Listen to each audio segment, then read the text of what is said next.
espirales, ¿no? Espinal.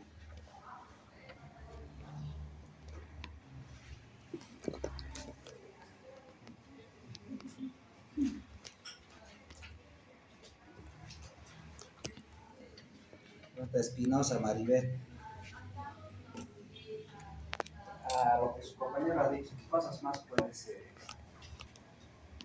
complementar? Que va a haber en la porque los cambios del oxígeno. A ver, más fuertita, a ver, más fuerte. Tranquila, más fuerte, ponete energía, así, con fuerza. Claro, que va a Porque eso te haber. va a presentar a la residencia en la internada. Habla, fuerte, fuerte. Nada, con fuerza, con energía, con seguridad. Tiene que empezar a ganar seguridad, porque el médico toma decisiones todo el tiempo. Depende de ustedes la vida o la muerte, sé que es difícil, ¿no? Tienen que tomar decisiones. A veces con suerte siempre las tomamos bien, pero a veces no siempre, ¿no? Pero parece que tienen conocimiento. Vamos, fuerte. Que claro que va a haber una discusión que es de dióxido de oxígeno, de carbono mediante estas capas. A ver, hablamos de las presiones parciales de los gases. ¿Qué importancia tienen las presiones parciales? ¿Cuánto es lo normal? Hablamos de las leyes un poquito.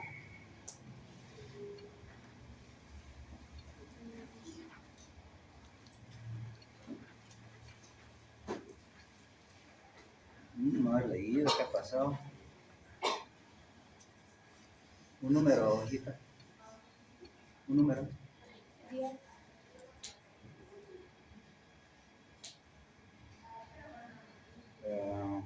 Brena, Yo, Capalgante, ¿está bien? sí, Es difícil tu nombre, pero ahí vamos.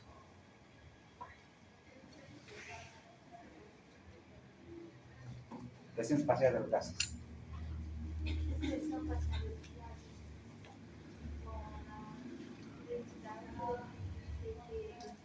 con densidad Fuerza, más fuerte. que Ellos quieren aprender también. la densidad es la presión total de una mezcla de gases que corresponde a una sumatoria de las presiones parciales de cada uno. Y cada gas tiene su propia presión. ¿Y cuáles son las presiones en la atmósfera, en el alveolo, en la sangre? Con la atmósfera vai ter provavelmente vai ser nitrogênio 78%, que vai se comunicar 78% que vai se comunicar 597 milímetros de mercúrio, e o oxigênio 2 vai ser 21%, que é a CO2, e vai a 159 milímetros de mercúrio, e o CO2 é o dióxido de carbono, é de 4 e outros 1%, que vai ser de 4 milímetros de mercúrio. Sim? Sim. A ver, ¿quién quiere ayudar a su compañera?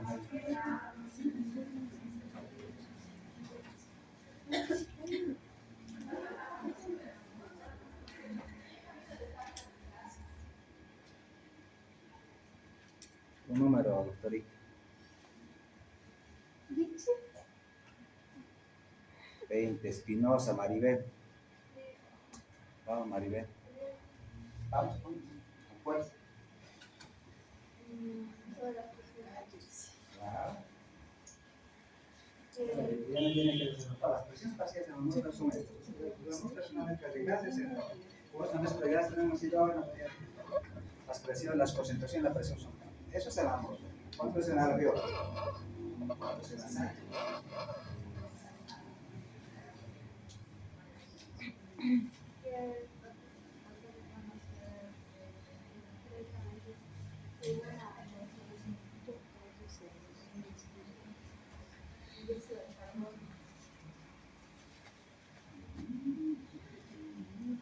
¿Quién quiere ganarse el bronce? ¿Quién es cierto? Vamos con fuerza. En el Un segundito, vamos a clarificar a su compañera. ¿Cuál es tu nombre, hijita? Maribel, ¿qué?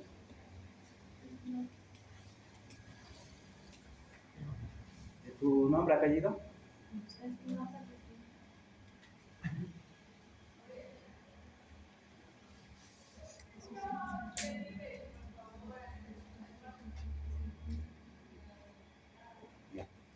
¿Cuál es su nombre? Condori.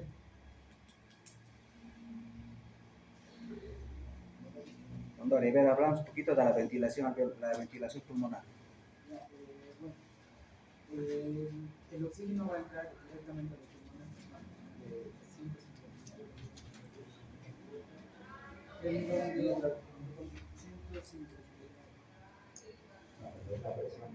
Sí, va a entrar. Luego en la zona de conducción se va a ir a filtrar, se va a ir a unificar, se va a realizar el aire. Esto va a hacer que, bueno, el cuerpo va a tener una presión de 47 minutos de mercurio con la temperatura que el cuerpo tiene. Exacto. Este se le va a ir a restar y técnicamente el aire o el oxígeno va a entrar hacia los alveolos con una presión de 104 milímetros de mercurio. Los alveolos. Esta presión parcial, la presión de transporte de agua que va a ser disolver los gases de la atmósfera, se puede de tal manera que lo que vamos a tener en los alveolos siempre va a ser menor, ¿no? De 104 milímetros de mercurio. En los alveolos va a pasar directamente a los capilares debido a la diferencia de presión, que en el capilar va a ser 40 milímetros de mercurio, que esto va a explicar lo que es las dos leyes, una ley de Dalton y de Henry. De Dalton va a explicar lo que es la ley de la concentración, que va de mayor concentración a menor concentración, y también en el caso del CO2, la ley de Henry, en donde voy a explicar la ley de la solubilidad, donde el CO2 va a tener 20 veces mayor solubilidad que el oxígeno. Entonces, eso va a hacer que el oxígeno entre al capilar y el CO2 entra al alveolo. También por la facilidad de la sangre hacia el alveolo, ¿no? También por las presiones. En el caso del capilar del CO2 va a ser una presión de 45 milímetros de mercurio y en el alveolo de 40 milímetros de mercurio. Ahora, esto va directamente el oxígeno, no, 45 por ahí. No, del capilar. Ahora, en caso del tisular va a ser diferentes presiones. En caso del tisular va a ser, el oxígeno va a tener una presión de 97 milímetros de mercurio en el capilar, y en la célula va a tener una presión de 40 milímetros de mercurio. Mientras que el CO2 va a tener en la célula 46 milímetros de mercurio, y en el capilar va a tener 45 milímetros de mercurio. Eso va a ser el 10%. Ya tiene sobre 60, ya tiene 10 puntos ganados. ¿Cuál es tu nombre? Paul Chucky, ¿no? No, Condori Estrada. Condori, ay. Tiene 10 puntos. ¿Me entiendes? Se echa ley, mis chicos. No es perfecto, está bien, me gusta que entre en ese ritmo de estudio. No es el examen lo que define su conocimiento, es el día a día, es el cada día, es el aprender, es el saber más, el conocer más. Tiene que ser una pasión para ustedes, chicos. No lea por el examen, no lea por la nota. Vamos a seguir evaluando. Todos tienen, los que quieren mejorar también lo pueden hacer. Bueno, una segunda oportunidad, una tercera oportunidad. Todos van a tener una oportunidad. Pero la primera todos, ¿cierto? Vamos a sortear unas 5 personas para que vayan dando el examen. La esencia es 10 puntos, este examen son 10 puntos y el examen son 50 puntos. ¿Está bien? Perfecto. ¿De qué se asustan? Tranquilos. Están asustados. Si la medicina es linda.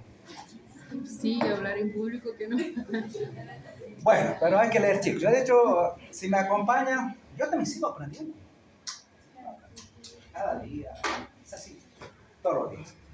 Bueno, vamos a ver esta parte. Necesitamos recordar esto. Si ustedes ven esta gráfica, miren, si nosotros hablamos de matosis, intercambio gaseoso, y eso se da, como dice compañera de la membrana alveolar capilar, sabemos que la membrana tiene 6 capas, la tienen que saber, ¿no? Del lado del alveolo, del lado capilar, o sea, lo saben. Está en su gráfico, no vamos a repetir eso. Pero aquí me importa esto, ¿no? Para que haya una adecuada hematosis, o sea, un adecuado intercambio de CO2 y oxígeno entre la sangre capilar y el alveolo, necesito 2 cosas. Uno, una adecuada ventilación pulmonar. Dos, necesito un adecuado flujo sanguíneo capilar. Esos son los dos requisitos, chicos, para un adecuado intercambio de oxígeno. Las dos cosas que son fundamentales para lograr que este intercambio sea 100%, sea original, necesito una adecuada ventilación pulmonar y un adecuado flujo sanguíneo. ¿Sí? Cualquier causa que altere la ventilación pulmonar va a alterar la hematosis. Cualquier cosa que altere el flujo sanguíneo va a alterar la hematosis. Entonces, estas cosas son fundamentales. Pues acá para nosotros es importante esto, ¿no? Es decir, ya sabemos, por eso es importante conocer la estructura, es importante. Cada partecita tiene una función. El líquido que está en los alveolos tiene una función, el surfactante tiene una función. El flujo sanguíneo, siempre dijimos del eritrocito que a diámetro, ¿cuánto es, doctor? 108 milímetros, y el del capilar 5 milímetros. Dijimos, como el eritrocito, mira, de ese tamaño va pegado al capilar, eso da mi peligro de mejor hematosis. Aquí es importante, eso es importante también. Le dije, eso va a tratar en el examen, ojo, ¿no? Esas cositas que no están sujetas porque es importante. Pero todo está ahí, ¿no? Imagínense. Entonces, cualquier cosa que altere la ventilación pulmonar va a alterar la hematosis, alteraciones en la membrana neurocapilar y alteraciones del flujo sanguíneo. Ojo. Y ahí nosotros dijimos, a ver, y la ventilación pulmonar es importante. ¿Cuánto es la ventilación a valor por minuto? Eso no se puede olvidar. Eso, 4200. Eso, doctor, sale uno en la fórmula. Eso es multiplicando frecuencia respiratoria por. Exactamente, ¿no? 350 y nos daba 4200. Entonces ustedes dicen, doctor, la cantidad de aire nuevo que entra a los alveolos es 4200. Ese es un aire nuevo que está entrando al alveolo. Ustedes cada minuto están recambiando eso. Y necesitamos, dijimos, 16 respiraciones para recambiar la mayor cantidad de aire, ¿no? Una no es suficiente, dos tampoco, 16, con 80, pero necesitamos 16 para hacer un recambio adecuado, ¿no? Y hay que decíamos, de la capacidad de aire que hay en los pulmones, 2300, digamos, capacidad sexual funcional, nosotros solamente recambiamos la séptima parte de aire cuando hay un paro cardíaco, ¿no? Siempre hay aire que está ahí, que nosotros con un masaje cardíaco podemos hacer que no exista muerte pulmonar, ¿no? Daño neurológico. Entonces, eso es importante. Bueno, vamos a ir avanzando porque esto de la esto es importante para ir un poquito recordando lo que hicimos también en la anterior. Vamos a ir viendo. Esto nunca se olviden, por favor, ¿no? Entonces, necesitamos una ventilación adecuada, óptima, 4200 por minuto, ¿ya? Necesitamos una perfusión sanguínea adecuada. Necesita ustedes, lo conocen, ¿no? Que la arteria pulmonar trae sangre, lo dijimos. ¿Qué sangre? Eso es oxigenada. Entonces, y necesitamos que esa sangre, ¿cómo llega? Capilar. Capilar y al alveolo, vamos a llegar. Está el capilar y el alveolo, el capilar. Ahí es el problema, ahí es la hematosis, ahí es donde vamos a trabajar con el ahora. ¿No? Pero también sabemos que tiene una adecuada cantidad de aire a ese nivel. Dijimos, la circulación pulmonar tiene ciertas características, ¿no? Una de las características importantes de la circulación pulmonar o menor es la alta distensibilidad. Gracias principalmente a qué? Con una buena circulación va a haber presiones bajas, no como la circulación sistémica, ¿no? Acá son presiones bajas cuando hablamos de presiones. Pero ¿qué otras cosas hacen a la gran distensibilidad? Uno, dijimos, si bien sus ramas son cortitas, tiene diámetros mayores. Esto le permite tener una gran distensibilidad, ¿no? Le permite soportar, ojo, alto flujo, pero a baja presión. En las venas pulmonares, no hay mucho que podamos comentar, saben que los nervios son simpáticos, parasimpáticos, pero hay una cosa que es fundamental. Estos vasos bronquiales, la arteria bronquial, es lo que decía, por favor, esto es importante.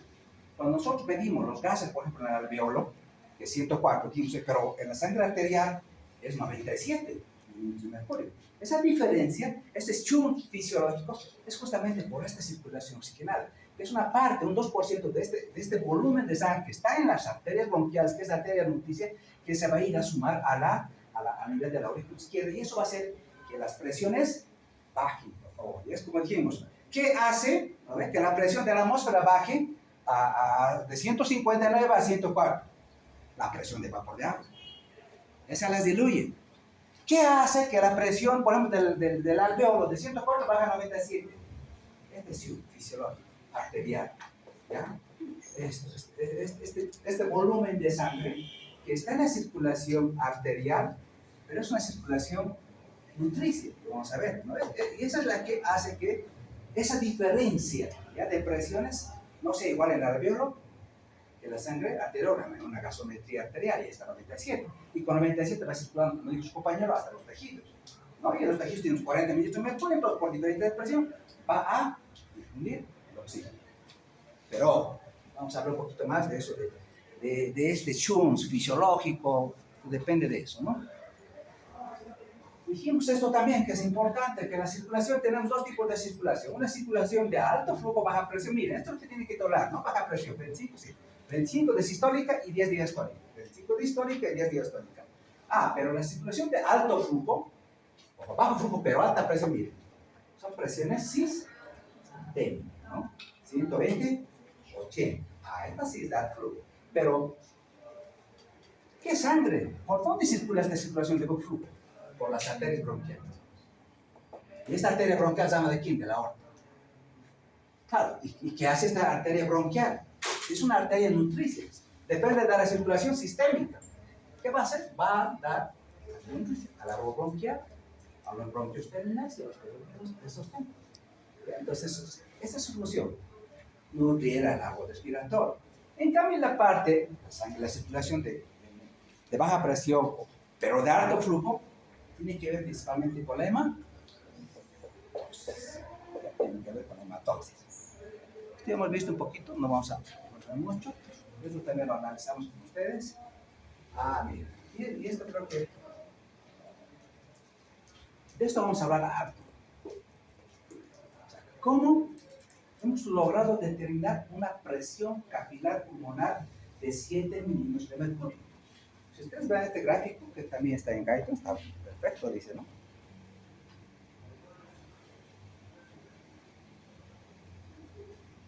Este en el gráfico de Guyton está bonito, ¿no? Donde dice, doctor, la presión, por ejemplo, en la arteria pulmonar, en los capilares pulmonares y en la aurícula izquierda.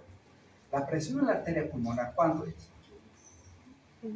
Diastólica de 8, 25. Una presión arterial media de 10. Si nosotros vemos, esta es la presión a nivel del capilar pulmonar, ¿cuánto es? 7, un poquito, ¿no? 7. ¿Y cuánto es la presión de la aurícula izquierda? 5. Claro, usted dije, es igual como los gases, ¿no? Los líquidos, en este caso la sangre, circula también por una presión, ¿o no? Para todos necesitamos presión y volumen, presión y volumen. Pero si no hay presión, no circula sangre. Es decir, por ejemplo, si tú vas a instalar una cañería de agua, una red de agua, tienes una bomba, ¿qué necesitas? Parecido. Y siempre, ¿y qué hace a la presión? El volumen.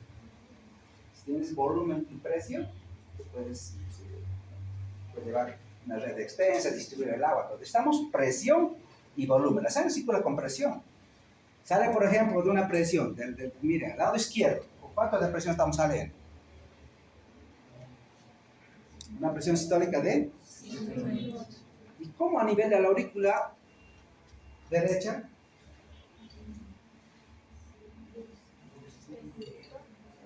A medida que la sangre va circulando, las presiones van disminuyendo. Y a nivel de la aurícula derecha tenemos 2 o 8 milímetros de mercurio. Pero claro, ¿no? Al comenzar, el corazón, el ventrículo necesita una fuerza de contracción que le permita distribuir su volumen. Y necesita esa fuerza, por eso el ventrículo izquierdo quiere ser bloqueado. Es muy diferente de la estructura del ventrículo derecho, ¿no? Porque el otro tiene que manejar presiones mucho más altas. Y esta es la presión, ¿no? Entonces es importante, dijimos, a través de este catete, vamos a ir un catete a nivel de la aurícula, y vamos a ir progresando este catete de Schwann Ganz, ¿no?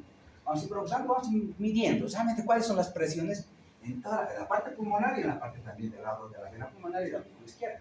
Como he dicho, en la aurícula derecha de 2 a 8. Vamos bajando. El ventrículo derecho, ¿cuánto es?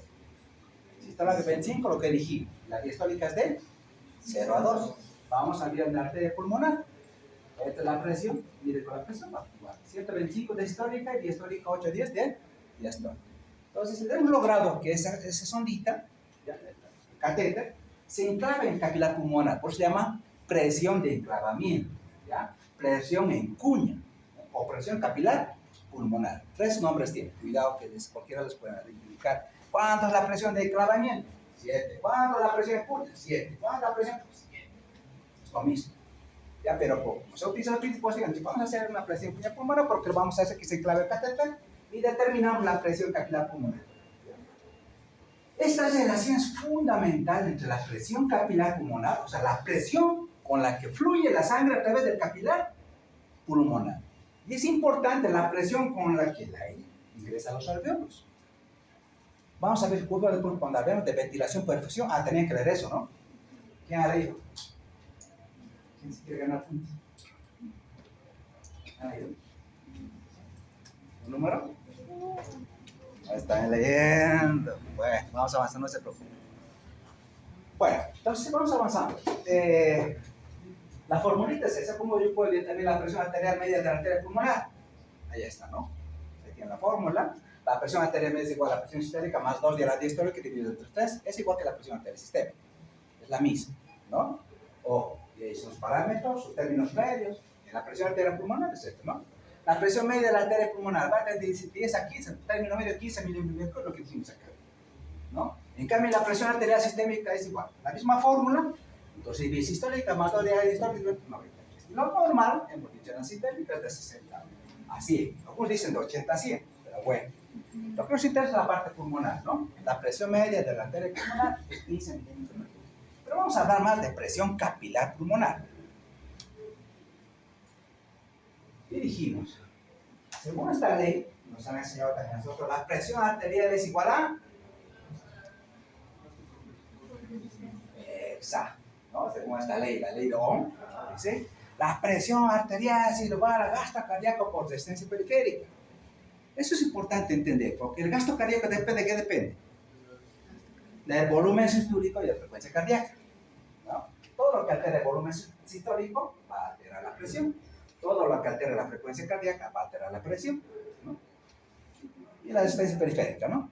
Hemos dicho, por ejemplo, en la parte sistémica, todos los pacientes que tienen sepsis son vasodilatados por el óxido nítrico y la presión baja, ¿no? El paciente está choqueando, está con 90, 60, doctor, 80, 40, 60, 40, está choqueando el paciente, ¿no? Por sepsis. Pero pues está dilatando la parte de la resistencia, ¿ya? Está disminuyendo la resistencia, entonces la presión va a bajar. Otro caso, por ejemplo, los hepatópatas. El inflamatorio del hígado hace que estos liberen mucho óxido nítrico y constantemente empiezan a tener una vasodilatación sistémica. Y esos pacientes manejan presiones bajas, de 90, 60, 80, 60, para ellos es normal, ¿no? Pero son, les decimos, vasodilatados crónicos. Entonces, lo que se altera acá es la resistencia. El gasto cardíaco no depende de la situación pulmonar, lo que sí se va a alterar es la resistencia. ¿Qué pasa con la resistencia? Depende de las presiones. Bien, por eso es importante que ustedes sepan, la presión del alveolo, ¿cuánto es? Esto sí tenemos que saber de memoria, chicos. Ya tenemos que empezar a memorizar, ¿no? La presión de oxígeno, doctores, nos habíamos dicho, de 104 milímetros de mercurio. ¿Qué pasa cuando sube y qué pasa cuando baja? Cuando sube la presión alveolar de oxígeno mayor a 104 milímetros de mercurio, ¿qué va a haber? Vasodilatación. ¿Ya? ¿Quién vasodilata? Siempre es óxido nítrico. Siempre es el mediador inflamatorio que más vasodilata, el óxido nítrico. ¿Ya? ¿Qué pasa si ahora la presión de oxígeno baja? Por debajo de 70. Si por debajo de 70, ya tiene signos de insuficiencia respiratoria. Pero por debajo de 70, ¿qué pasa? Hay vasoconstricción. ¿Y quién es responsable? No es el óxido nítrico, es responsable la endotelina. La endotelina, más la adrenalina, noradrenalina, angiotensina, trombocana, pero principalmente la endotelina, es esa sustancia vasoconstrictora. Como he dicho, junto a la angiotensina, en la parte sistémica, son las dos sustancias más vasoconstrictoras, ¿no? Las que ocasionan. Pero en este caso va a ocasionar una vasoconstricción de tipo hipóxico. Esto es importante. A ver, fíjense ese gráfico. Si entienden ese gráfico, porque ya vamos a hablar de alteración de la ventilación por fusión. Aquí la pregunta es, ¿cómo el pulmón, o el organismo, el aparato respiratorio, en este caso el pulmón, regula su flujo sanguíneo? Miren el gráfico. Y les va a dar la respuesta.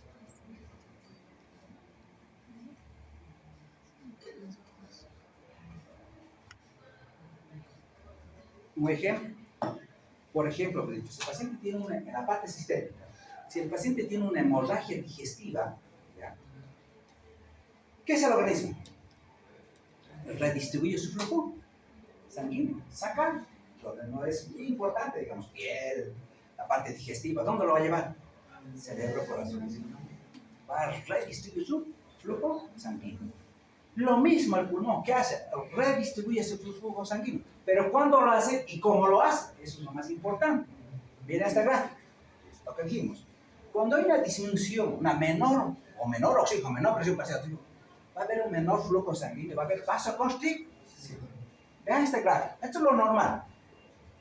La sangre viene, mira cómo. Está el alveolito, el bronquio terminal, los dos alveolos, la arteria pulmonar y las venas pulmonares. Cuando todo es normal, flujo sanguíneo va a ser hematosis, bueno, con los alveolos sin ningún problema. ¿Qué pasa cuando hay hipoxia? ¿Qué está pasando con ese alveolo? Con uno de los alveolos. A ver, uno. Vamos a tratar. ¿Qué está pasando?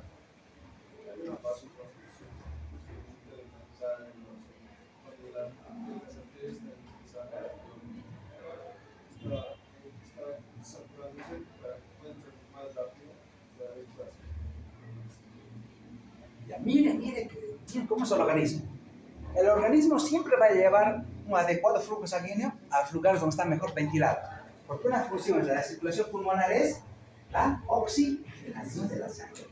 Va a oxigenar su sangre.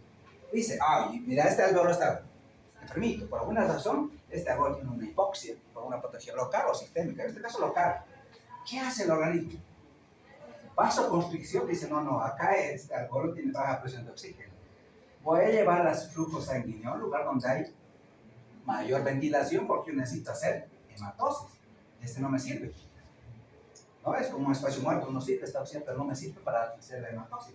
Entonces redistribuye su flujo sanguíneo. Y siempre va a llevar su flujo sanguíneo a aquellos lugares que están mejor ventilados. Mejor ventilados. Vasoconstricción y redistribuye su flujo sanguíneo.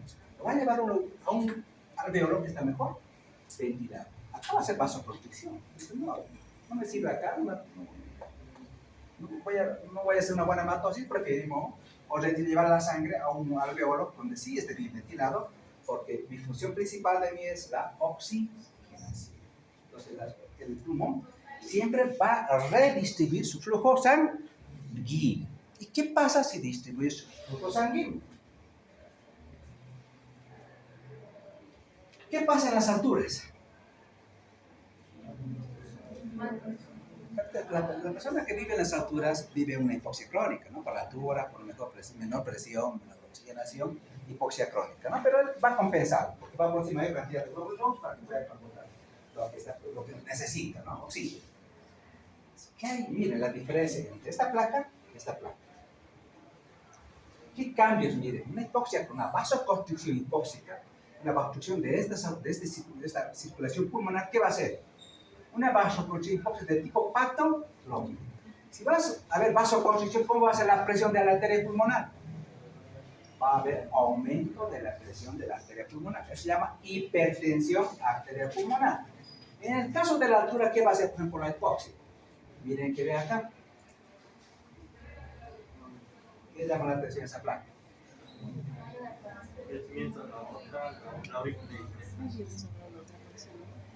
Dentro del corazón, si ustedes ven, está más grandecita. Esta es una plaquita normal, ¿no? No hay nada acá. Está perfecto, pero acá ya me llama la atención. La cardíaca está de cardíaca y índice torácico. No es normal, parece de cardiomegalia. Pero cuando yo veo la parte vascular, esta partecita de segunda jorobita, este bebé es el arco de la aorta. Ustedes pueden decir. Este es el arco de la pulmonar. Miren cómo el arco de la pulmonar está muy prominente. Entonces, estos son sitios. Y aquí hay una arterita, la arteria pulmonar derecha descendente, que normalmente es de 1 centímetro, en este caso está un poquito más. No, a veces se logra ver bien, pero normalmente en este caso no se puede medir, ni de 1 centímetro. ¿Ya? Como todo esto repercute en el ventrículo, repercute en la aurícula, siempre ves el crecimiento de la aurícula de derecha. Como el ventrículo también, la aurícula derecha. No sé si les comenté, por ejemplo, ayer vimos un paciente que tenía un tromboembolismo pulmonar, le hicieron una ecocardiografía. El ecocardiograma decía insuficiencia tricuspidia moderada. ¿Qué significa insuficiencia tricuspidia moderada? ¿Qué le está sugiriendo?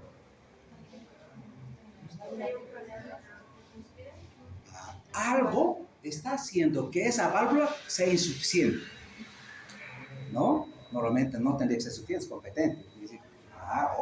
¿Y qué está haciendo que está siendo competente? Un trombo en la arteria pulmonar. Un tromboembolismo pulmonar está haciendo que aumenta las presiones pulmonares, repercute en el ventrículo derecho, repercute en la aurícula derecha y ojo. También la parte sistémica. Hemos tenido pacientes que, por ejemplo, han descompensado ahí, porque se que han descompensado, los tratados se descompensan. ¿Cuál era el problema? El trombo en la circulación pulmonar, el tromboembolismo pulmonar. Vamos a ir viendo esto. Después vamos a ir un poquito más a analizar, ¿no?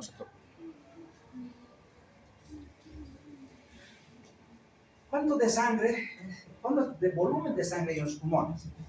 450 ml, ¿no? Ojo, ¿no? 9 veces más, pero bueno, en selección, mira, el 9% de la circulación general es poquito, ¿no? La circulación sistémica es 9 veces más que la circulación pulmonar. ¿Y cuánto es la cantidad de sangre que tiene, o sea, la circulación sistémica o el volumen sistémico? 5 a 6 litros. Y miren, lo que pasa por los pulmones apenas es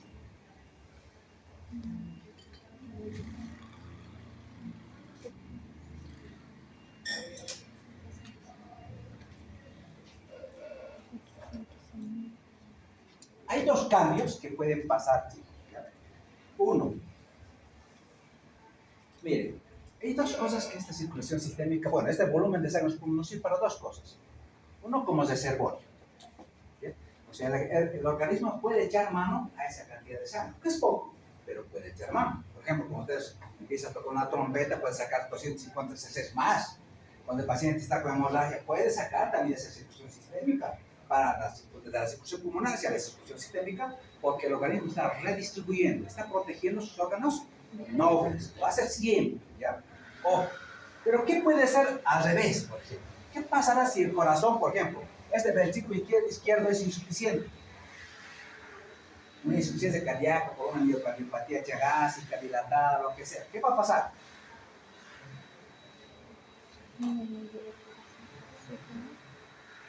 ¿Qué va a pasar? ¿Qué va a pasar, doctorita? Si va a haber un defecto en el ventrículo izquierdo, entonces no va a haber una buena distribución de la sangre, porque es la cavidad más importante. Sí, ¿Cómo es lo que pasa? ¿Qué le parece? Falla el ventrículo izquierdo.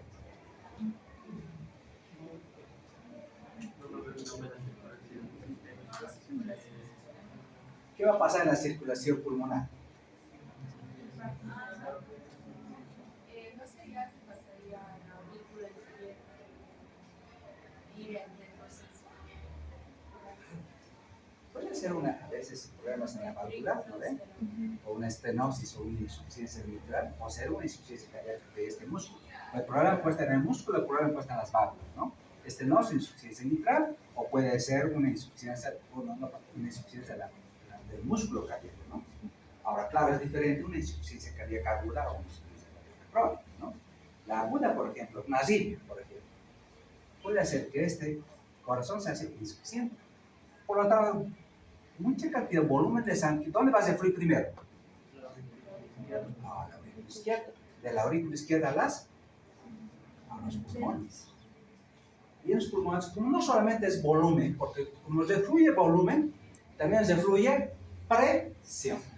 ¿Cómo creen que va a estar la presión de la arteria pulmonar? O la presión capilar pulmonar, si ustedes quieren. Elevada. Como va a estar elevada, ¿qué va a hacer? acuerdo a la ley estándar. A mayor presión, en este caso de capilar pulmonar, va a haber fuga de líquido hacia él, primero al intersticio, después al alveolo, ¿no? Te va a hacer un edema intersticial, después un edema alveolar, ¿no? Entonces el paciente va a hacer un edema agudo de pulmón por insuficiencia cardíaca. ¿Se transfiere volumen? Sí, pero también se transfiere presión. Y la presión hace que haya desequilibrio y fuga el líquido del intersticio y al alveolo.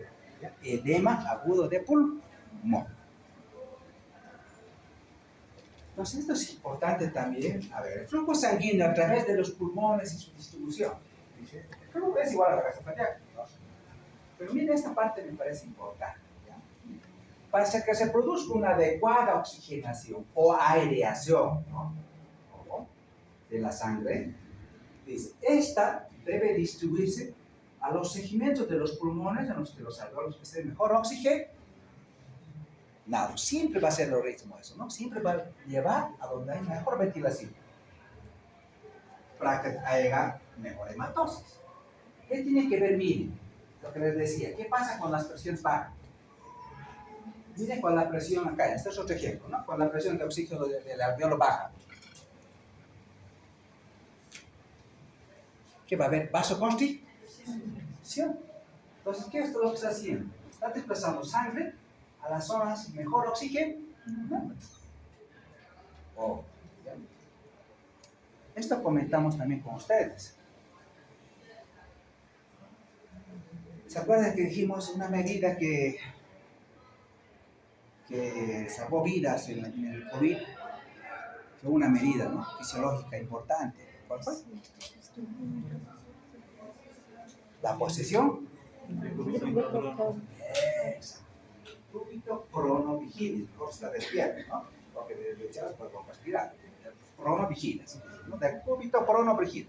Vamos a ver la importancia del decúbito, la importancia de la posición en el flujo sanguíneo.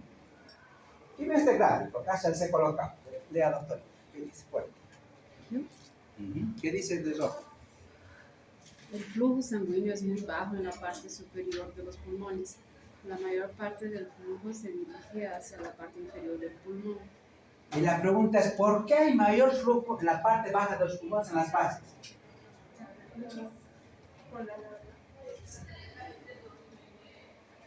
Por efecto de la gravedad, efecto de la presión, ¿no? Por efecto de la gravedad. Miren, la diferencia de presión en los pies, 70 milímetros de mercurio. A nivel del corazón, 70 milímetros. Este efecto de la gravedad hace que las presiones en las bases pulmonares sean mayores que en los vértices. Dijimos, por gravedad, ¿dónde se va el oxígeno? ¿Así va abajo? El oxígeno, ¿dónde se va por gravedad? Arriba, porque el oxígeno es así, por la atmósfera. Una mezcla de gas. ¿Y la sangre o el líquido por gravedad dónde se va? Abajo. Por lo tanto, las bases están más perfundidas, están más irrigadas y los vértices están más ventilados. Este concepto es fundamental cuando ustedes ven una placa de tórax. ¿Por qué? Por ejemplo, porque el edema agudo del pulmón comienza en las bases.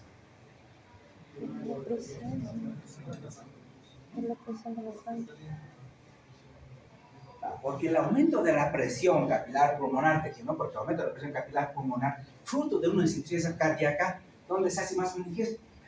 Donde hay mayor perfusión, donde hay mayor irrigación, donde hay en las bases.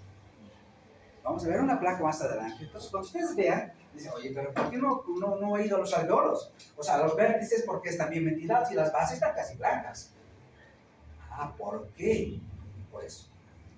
Porque la perfusión de las bases son mucho mayores que los vértices, por efecto de la gravedad.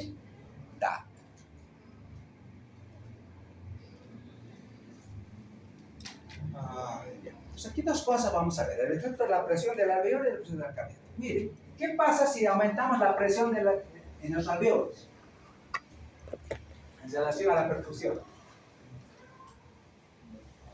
¿Cómo estará el flujo sanguíneo?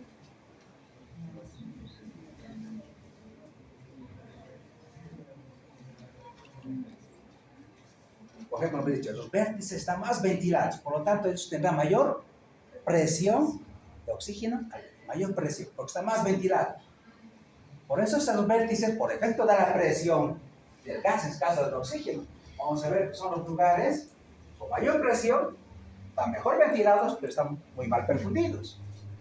¿Qué va a hacer contra los vasos? Cuando esta presión es mayor que la presión capilar, ¿cómo va a estar el flujo sanguíneo?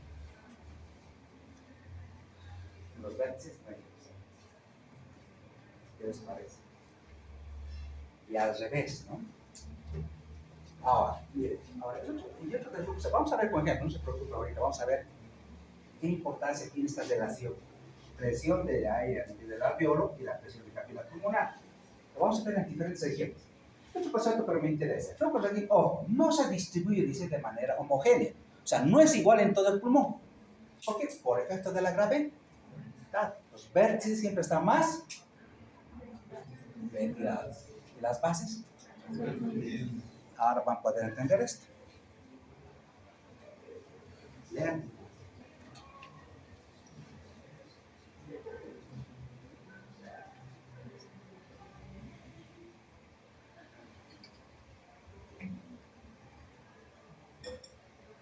¿Está bien? ¿Ya entendió? ¿Nada? Estas son las famosas zonas de West, ¿no? La zona 1, la zona 2, la zona 3. Vamos a ver esa. Esta es la presión en el alveolo, quiero decir, ¿no? Esta es la presión del capilar pulmonar. Vamos, con la presión del capilar pulmonar es 7 milímetros. La presión del alveolo, bueno, el oxígeno en este caso es de 104 milímetros de mercurio. ¿Qué pasa? Cuando la presión del alveolo es la mayor que la presión de la arteria pulmonar, se aplana, no existe flujo sanguíneo. ¿Está bien, no ven? Bien. La presión alveolar es mayor que la presión capilar, por lo tanto, el capilar se aplana. No hay flujo sanguíneo. En esta zona 1 no hay flujo sanguíneo. Ojo, pero hay alta presión alveolar, hay alto oxígeno, pero no existe sangre. En la zona 2, dice que está en la zona intermedia. La presión de la arteria pulmonar, ojo, ahora de la arteria pulmonar, es mayor que la presión alveolar, pero en sístole, cuando hay más presión, más fuerza. Por lo tanto, a causa de este efecto, cuando la presión es alta, el flujo sanguíneo en esta zona es intermitente, solo en sístole. Ahora, ¿qué pasa en la zona 3? Que están localizadas en las bases. Como estos lugares están mejor profundidos, con mejor presión, la presión de la arteria, como inclusive la venosa, supera la presión alveolar. Por lo tanto, el flujo sanguíneo en esta zona es continuo durante todo ciclo cardíaco. ¿No existe flujo? ¿Ya? Flujo intermitente, flujo continuo. Entonces depende de la relación de la presión del alveolar de oxígeno y la presión capilar pulmonar. Ahora, si nosotros vemos esto con los cambios de posición,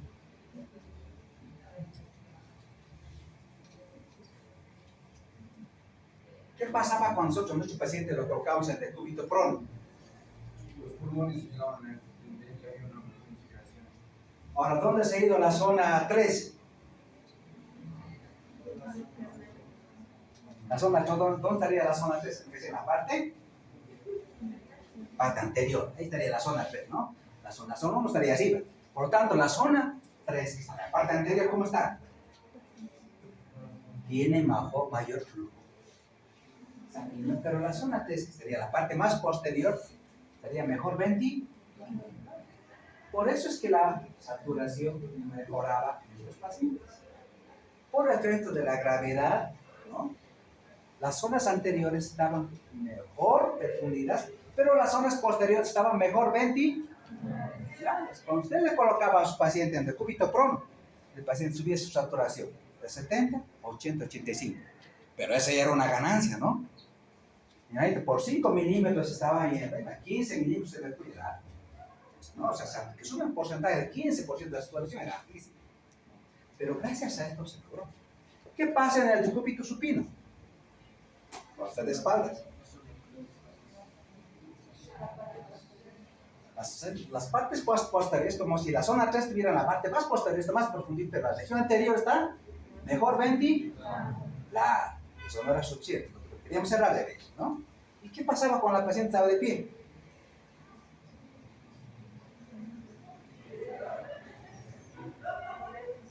Entonces, había una disminución progresiva de flujo desde las bases hacia los vértices. Y al fin concluimos que los vértices sí estaban mejor ventilados, pero las bases estaban mejor perfundidas.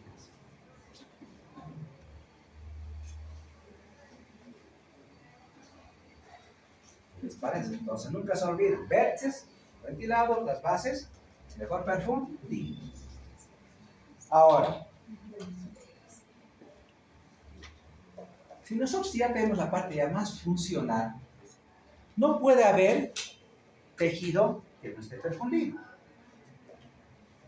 ¿no? O hay tejido, o hay tejidos que puedan vivir, digamos, sin flujo sanguíneo, que no tengan perfusión. No, porque mueren. No hay tejido, no hay célula, no hay. Por lo tanto, la zona 1 es una zona patológica, vamos a ver, ¿ya? Entonces, de tal manera que las zonas, los pulmones solo tienen flujo en las zonas, ¿dónde? 2 y 3.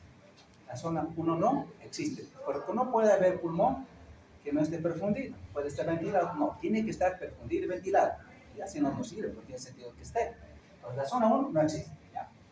Ahora, el flujo sanguíneo en la parte apical es intermitente. ¿Vale?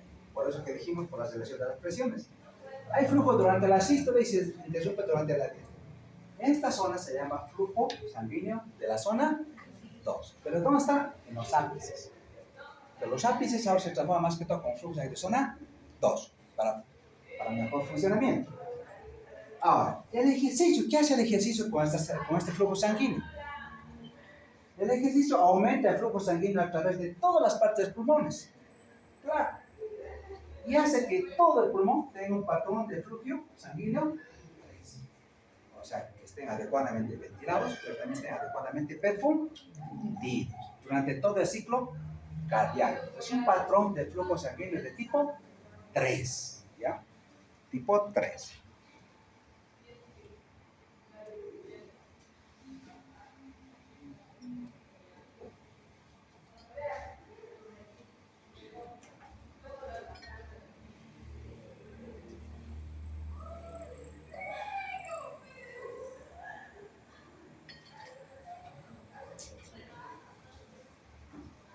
¿Qué estás de miedo?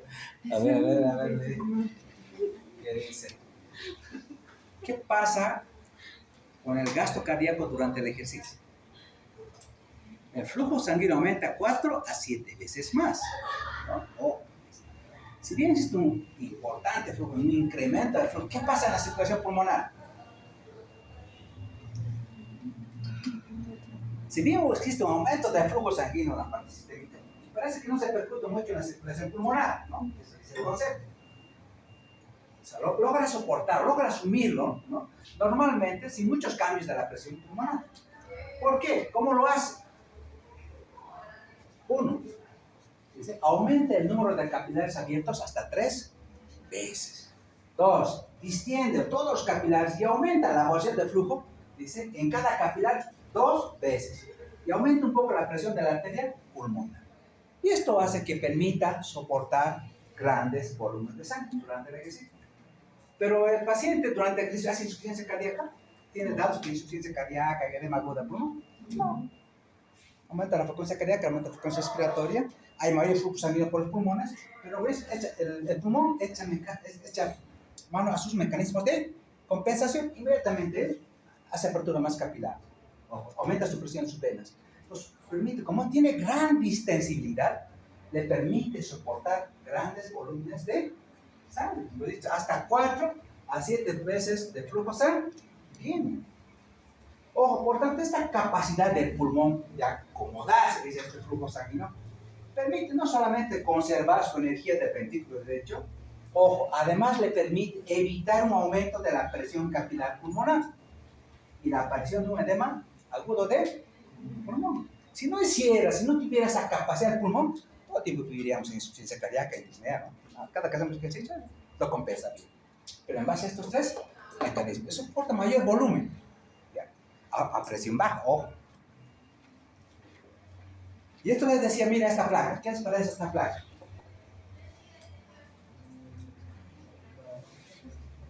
¿Qué pasa, dijimos, cuando el paciente tiene una insuficiencia cardíaca isquémica? Mira este corazón, es un core bovis, ¿no? Un corazón grandado. Una cardiomegalia grado 3 o 4, por ejemplo. ¿Qué pasa en estos casos? Hemos dicho, la presión normal de la aurícula isquémica es de 5 milímetros. Cuando la presión es insuficiente, no solamente va a haber un resorte de volumen, dijimos también de presión. Por lo tanto, la presión de la aurícula izquierda va a ser mayor a 5 milímetros. Y cuando pasa y es mayor a 30, edema agudo de pulmón. Ya.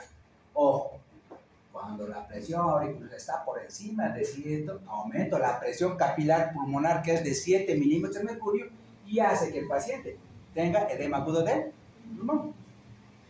Y esta placa es importante. Miren la plaquita, que ven en la placa de tórax. Acá van a ver que los ápices pulmonares están mejor ventilados, es más oscurito, ¿no? Es más aire que las bases. Entonces, pero doctor, ¿por qué primero las bases se tiñen de blanco? En este caso, ¿por qué tiene ese aspecto de color blanco? Porque todo lo que es blanco es líquido, ¿no? Todo lo que es oscuro es aire. Si ustedes ven acá, primero hay cardiomegalia, pero empieza a ver más blanquito que los vértices, porque las bases están mejor, porque el incremento de la presión capilar, ¿dónde va a repercutir primero? En las bases. Ojo, en las bases, después va a ir poco a poco ascendiendo. Primero comienza acá. Entonces, ustedes fíjense acá, cuando el paciente tiene congestión, por eso nosotros escuchamos con estetoscopios, ver, ¿no? Si hay estetores, crépitos, acá, este paciente con edema agudo de pulmón.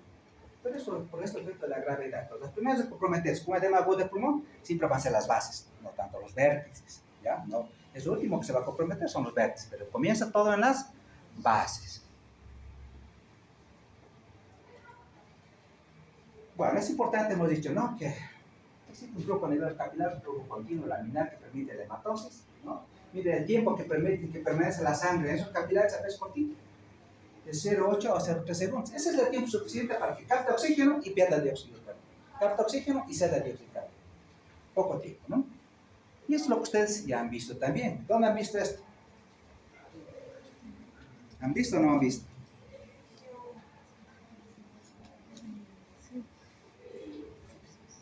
¿Qué parte del edificio han visto esto? Ya he hablado de la fuerza de Stalin, ¿no ven? ¿Qué diferencia de las presiones, ¿no? En la parte vascular e intersticio, ¿no? ¿Cómo hace el organismo para mantener la hemostasis de ese nivel? Lo mismo pasa en el pulmón, chicos, ¿no ven? Entonces, miren, ¿qué pasa en el capilar pulmonar? Vamos a ver qué pasa acá. Este es el vaso, el alveolo. Vaso y alveolo. Pero vamos a ver primero aquí arribita, para que ustedes entiendan esto. ¿Cuáles son las fuerzas que tienden a sacar líquido desde el capilar hacia el intersticio? ¿Quiénes sacan? Uno, la presión capilar, que dijimos que es de 7 milímetros de mercurio. Dos, la presión proidosmótica del líquido intersticial, que es de 14 milímetros de mercurio. Y la presión negativa del líquido intersticial, que es de 8 milímetros de mercurio. ¿Ya? Entonces, si sumamos todas esas fuerzas, las fuerzas que tienden a sacar son 29 milímetros de mercurio. ¿Y qué fuerza mete al líquido hacia el vascular, hacia el capilar? La presión proidosmótica del plasma, que es de 28 milímetros de mercurio. Es la que pero ustedes ven, hay una diferencia de 1 milímetro. Esa es la presión neta de filtración. Aquí está el capilar. Este es el capilar y este es el alveolo. ¿Qué pasa cuando el paciente para que el paciente tenga edema agudo del pulmón? Como hay este retroceso del volumen del ciclo auricular izquierda, auricular pulmonar, ¿qué es lo que se aumenta? La presión hidrostática del capilar de 7 milímetros de mercurio. Eso hace que salga mayor cantidad de líquido. ¿Dónde primero? Al intersticio. Primero al intersticio. Entonces, hay aumento de la presión. En la insuficiencia, ese mecanismo fisiopatológico en la insuficiencia cardíaca, dice. ¿Qué es lo que hace que haya un edema agudo? Un incremento de la presión intraostática. Secundario a ese retroceso del flujo sanguíneo y de la presión, ¿no? Del ventrículo hacia la circulación pulmonar. Repito, ¿quién saca la presión entonces? Táctica de 7 milímetros de mercurio. ¿No? Entonces me he dicho, ¿y cuál es la única que mete? La presión. O, ¿qué pasará, por ejemplo? ¿Qué cosas creen que haga que la presión prosmática baje? ¿Cuándo la presión prosmática de 28 milímetros baja? ¿Cuándo creen que baja? ¿En qué casos? Ustedes pueden tener también edema agudo de pulmón, pero ¿en qué casos? Cualquier patología que disminuya la presión oncótica del plasma, que depende principalmente de la albúmina. La presión oncótica del plasma, el 80%, chicos, de esta presión depende de la albúmina. Miren, el 80% depende de la albúmina, y otro, pero el 80%.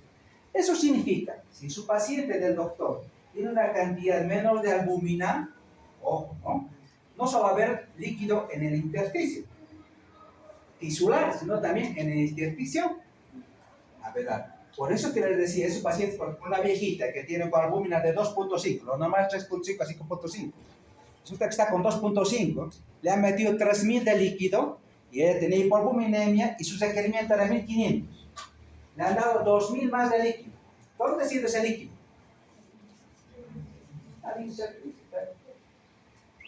Porque en la parte vascular la presión oncótica estaba disminuyendo.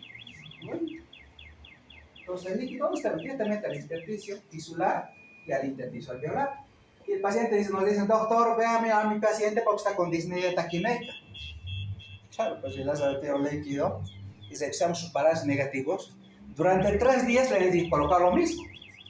Imagínense, si durante 3 días tiene un balance acumulado más de 6.000.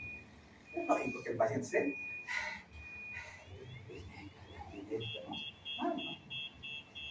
El problema es que disminuyó la presión oncótica del plasma y el paciente tuvo un edema. De momento no es intersticial, ¿no? Todavía no había edema alveolar, que es muy diferente. Bueno, entonces la presión, ojo chicos, que permite la presión media de filtración de capilares es un milímetro. Pero ¿quién se encarga de hacer que siempre exista, igual los ángeles de intersticio de seco?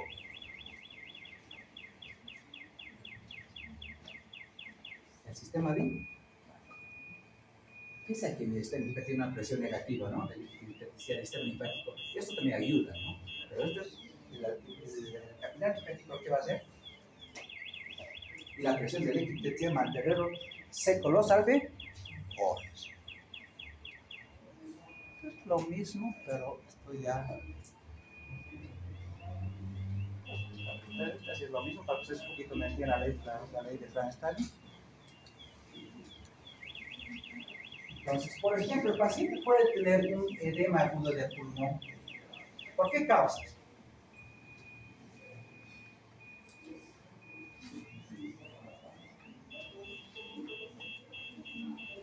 Hemos dicho uno por aumento de la presión intraostática, ¿no? Ya sabemos, insuficiencia cardíaca, puede haber por disminución de la presión prosmática del plasma. Esa era cuando se altera la basera de la membrana neurocapilar. En los pacientes sépticos, hay un aumento de la permeabilidad de la basera alveolocapilar. En esos pacientes ustedes también van a encontrar edema agudo de pulmón, ¿no? Ustedes ven, miren, los alveolos están llenos de aumento de oxígeno. ¿Qué pasa cuando los alveolos están llenos de líquido? ¿Cómo va a estar la hematosis? ¿Normal o alterada? Alterada, ¿no? No es un adecuado intercambio de oxígeno, no es una buena hematosis. Y esto es lo que vamos a encontrar.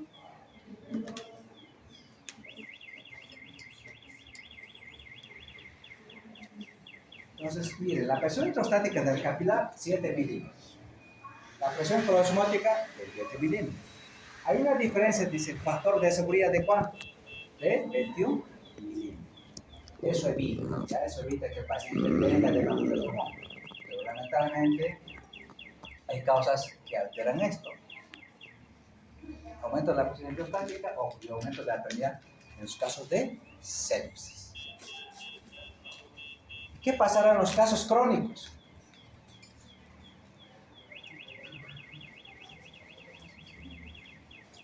¿Cómo lo compensa el organismo en los casos crónicos? Los otros son los casos agudos. Una sepsis, una insuficiencia cardíaca. ¿Qué pasa en los casos crónicos?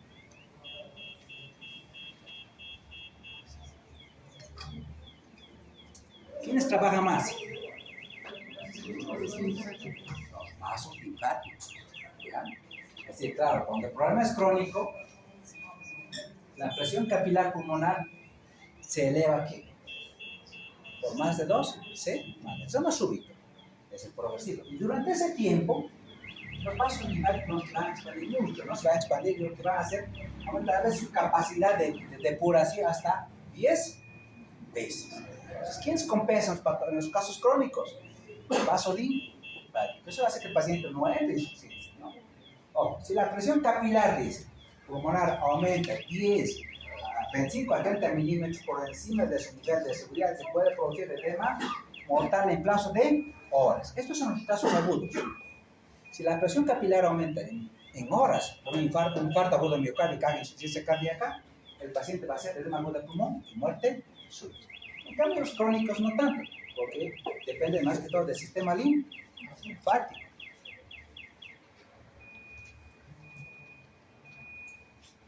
Entonces, ¿quién trabaja?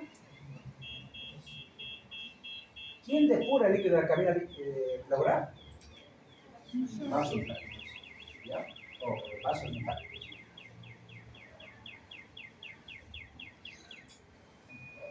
¿Y por qué se pudre el desame pleural? ¿Ustedes ven esa plaquita que hay? En el lado izquierdo, miren, casi tercios, ¿no? 2 tercios están llenos de líquido. Entonces, ¿por qué se produce el desame pleural? Es una acumulación de gran cantidad de líquido en el espacio pleural. El problema puede ser problema linfático, hay un bloqueo del sistema linfático, el problema es por una insuficiencia cardíaca porque aumento de la presión capilar pulmonar. El problema puede ser por la hipoalbuminemia porque hay disminución de la presión osmótica del plasma, que decimos, ojo, o infecciones de la superficie pleural que te dan como tuberculosis. En esos casos van a tener edema agudo de pulmón. No. Bueno, y esto nos falta. ¿Quién ha estudiado? No han estudiado, ¿no? Ya, vamos a hacer repaso de la anterior hasta aquí, por favor. ¿Ya? Y esto esta parte sí es interesante. Sedación, ventilación, perfusión. Eso por favor lean. Necesito que lean para que ustedes comprendan mejor, ¿ya? Bueno, quedamos aquí, chicos, entonces. No sé si está bien.